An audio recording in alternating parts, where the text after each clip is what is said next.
Bismillahirrahmanirrahim. Assalamualaikum warahmatullahi wabarakatuh. Perkenalkan, nama saya Nurul Azizah dengan NIM 200106139, kelas FA20 strip 3. Tujuan dibuatnya video ini yaitu untuk memenuhi ujian akhir semester MKP mata kuliah pilihan interaksi obat. Kali ini saya akan menjelaskan interaksi obat dari amlodipin dan simvastatin dengan acuan jurnal yang berjudul Identifikasi Potensi Interaksi Antar Obat pada Resep Umum di Apotek X bulan Januari 2020. Pada jurnal ini akan membahas beberapa obat yang ada di rumah sakit tersebut. Namun yang akan saya kutip kali ini yaitu mengenai interaksi amlodipin dan simvastatin. Baik, mari kita baca abstraknya. Penggunaan obat semakin meningkat di masyarakat, bahkan pasien yang menerima lebih dari 5 resep dalam satu resep. Hal ini mengakibatkan semakin besar kemungkinan adanya potensi interaksi antar obat. Interaksi antar obat ini dapat berupa penurunan efek sehingga hasil terapi tidak maksimal atau peningkatan efek yang menyebabkan toksisitas. Oleh karena itu, perlu dilakukan identifikasi interaksi obat yang dilakukan dengan cara acak, lalu ditentukan tingkat keparahannya menggunakan situs www.drugs.com. Klasifikasi jenis interaksi potensial berdasarkan level yaitu mayor, moderat, dan minor. Hasil yang didapatkan yaitu terdapat 55 resep dari 63 resep yang terdapat interaksi antara obat. Potensi interaksi antara obat ini sebesar 87,3%. Untuk interaksi minor itu sebesar 15,95%, interaksi moderat sebesar 77,65%, dan interaksi mayor sebesar 6,38%. Untuk jenis obat dari interaksi obat amlodipin dan simvastatin ini yaitu farmakokinetik. Jenis interaksinya yaitu farmakokinetik. Mekanisme interaksi dapat dibagi menjadi dua, yaitu interaksi farmakokinetik dan farmakodinamik. Interaksi farmakokinetik terjadi pada absorpsi, distribusi, metabolisme, atau ekskresi. Sedangkan interaksi farmakodinamik terjadi saat efek obat dapat diubah oleh suatu obat lain di tempat aksi.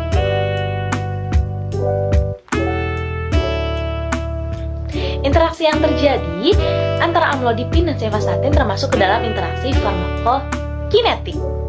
Amlodipin secara signifikan meningkatkan AUC, HMG, strip CoI, reduktase inhibitor setelah pemberian simvastatin.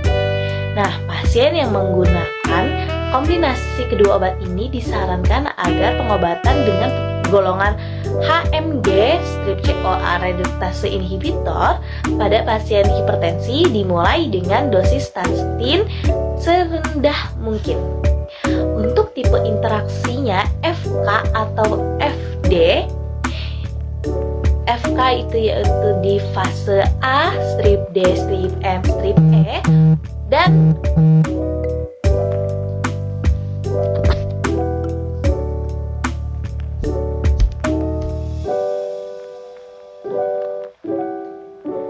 tipe interaksinya itu masuk pada FK atau FD. Untuk FK itu di fase A, D, M, E, sedangkan FD di fase sinergisme adiktif atau antagonis yaitu mayor. Oke, untuk interaksinya berdasarkan tingkat keparahan dibagi menjadi interaksi mayor dan minor. Interaksi mayor memiliki efek besar yang dapat membahayakan nyawa atau mengakibatkan kerusakan permanen. Interaksi moderat dapat menyebabkan perubahan status klinis pasien. Sedangkan interaksi minor memiliki efek yang tidak terlalu mengganggu sehingga tidak memerlukan terapi tambahan. Baik, berdasarkan keparahan kategori interaksi obat antara amlodipin dan simvastatin dan obat lainnya, interaksi mayor terjadi antara amlodipin dengan simvastatin pada 4% dengan persentase 33,33% dari semua obat dengan kategori interaksi mayor. Kombinasi obat ini dapat membuat amlodipin meningkatkan efek simvastatin sehingga meningkatkan resiko kerusakan hati dan rhabdomyolysis. Interaksi mayor kemungkinan dapat menimbulkan efek samping lebih tinggi dibandingkan dengan manfaat yang diperoleh pasien. Secara singkatnya, mekanisme interaksinya itu amlodipin meningkatkan efek simvastatin sehingga meningkatkan risiko kerusakan hati dan rhabdomyolysis. Setelah kita analisis jurnal yang sebelumnya dengan pengetahuan yang kita ketahui, sekarang kita akan mereview singkat mengenai jurnal tersebut. Baik, berikut judul, nama jurnal, volume, dan halaman, link downloadnya, tahun penulis, reviewer saya sendiri, dan tanggal review. Nah, untuk tujuan dari penelitian ini itu mencegah timbulnya resiko DDIS pada pengobatan pasien dan diharapkan dapat meningkatkan pengetahuan serta kesadaran apoteker untuk memonitoring interaksi obat sehingga kualitas hidup pasien meningkat.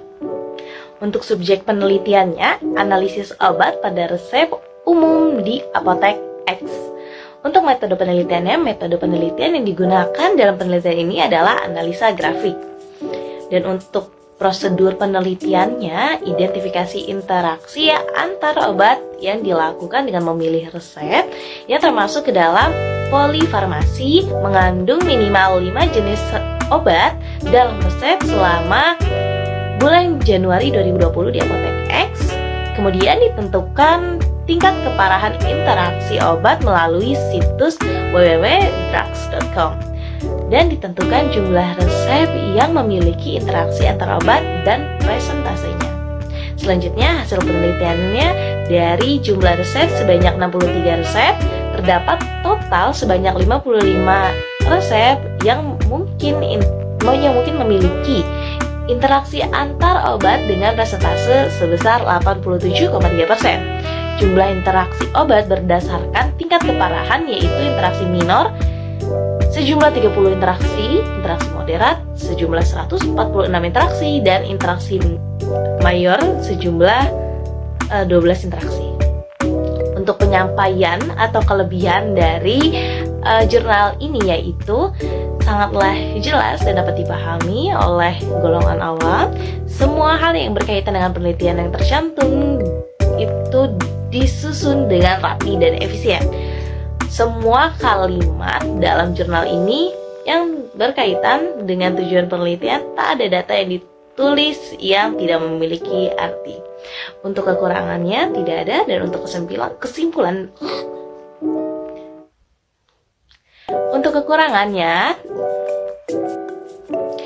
kekurangannya tidak ada, dan untuk kesimpulannya dari jurnal yang akan saya review ini adalah dari 63 resep yang diambil ditemukan 55 resep yang memiliki interaksi antara obat dengan presentase sebesar 87,3%. Dari 55 resep tersebut, interaksi tertinggi yaitu moderat 77,65%, yang dilanjutkan dengan interaksi minor 15,95% dan interaksi mayor yaitu 6,38%. Terdapat beberapa resep yang memiliki interaksi obat minor, moderat, serta mayor sekaligus dalam satu resep. Salah satunya yaitu interaksi antar obat dengan amlodipin dan simvastatin. Itu dari saya, kurang lebihnya saya mohon maaf. Wassalamualaikum warahmatullahi wabarakatuh. Semoga bermanfaat.